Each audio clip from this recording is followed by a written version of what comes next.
Hi, I'm Congressman Richard Neal, representing Massachusetts' 1st Congressional District and the ranking member of the House Ways and Means Committee. In the coming weeks, the House of Representatives will begin a conversation about reforming our nation's tax code, which hasn't been overhauled in more than 30 years. Both Democrats and Republicans agree that something must be done to simplify our tax system. Our current tax code is far too complex, riddled with unnecessary loopholes that allow some to avoid paying their fair share, and unfair to American businesses trying to compete in an increasingly globalized economy.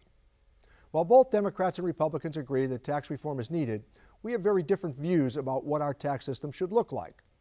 2 weeks ago, Republican leaders and President Trump released a tax framework that they say is the starting point for their forthcoming tax reform proposal. While there are a few ideas that Democrats might be able to support, we believe that the Republican tax cut framework failed to live up to the test that President Trump himself set for his tax plan when he said it would be focused on the middle class. Democrats believe that the Republican tax plan is simply unfair and would further rig the tax code for the rich.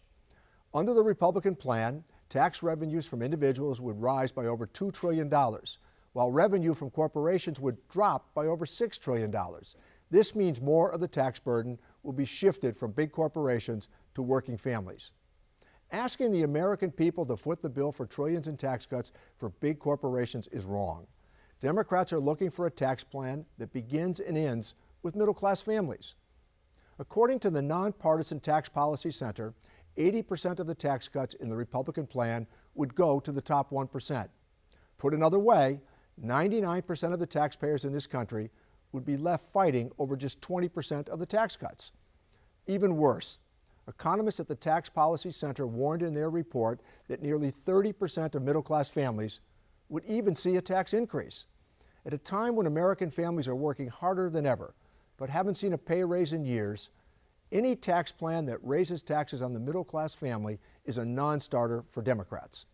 Finally, the Republican plan would not be good for our economy. Under their proposal, trillions of dollars would be added to the deficit just to give tax cuts to those at the very top.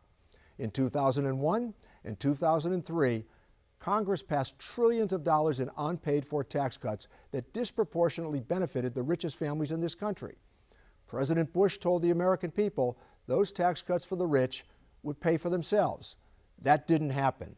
Our economy became saddled with trillions of dollars in debt that dragged down economic growth and job creation.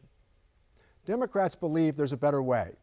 We believe that the American people deserve a tax code founded on fairness, one that rewards hardworking, middle-class families, small businesses, and innovators, while ensuring that no one, no matter how well-connected or wealthy they are, can avoid paying their fair share.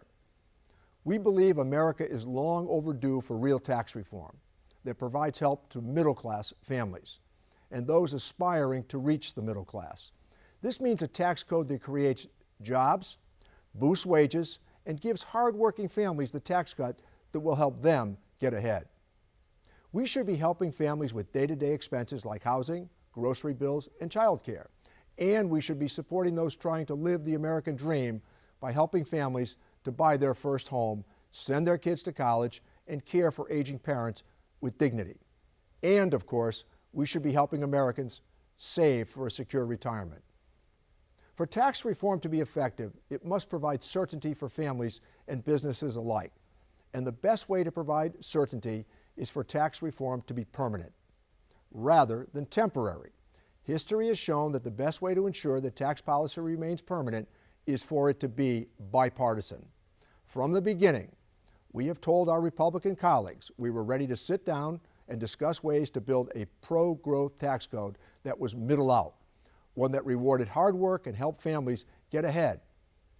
That isn't the path our Republican friends have taken, but it's not too late.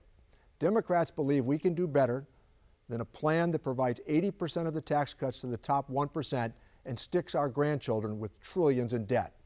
That's not a middle-class plan, and we're ready to work with Republicans to build one that is. Thank you.